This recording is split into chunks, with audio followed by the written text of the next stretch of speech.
Western injection case में महकमे primary health care Punjab ने मजीद 11 ड्रग इंस्पेक्टर्स मुअत्तल कर दिए। तमाम ड्रग इंस्पेक्टर्स को डिसिप्लिन और अकाउंटेबिलिटी एक्ट 206 के तहत मुअत्तल किया गया।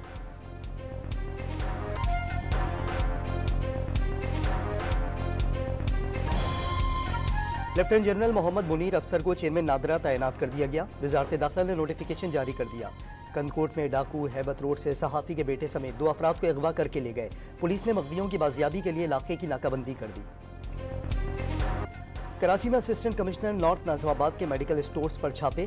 बगैर लाइसेंस चलाए जाने वाले 2 मेडिकल स्टोर सील। 35,000 रुपए जुर्माना भी आए।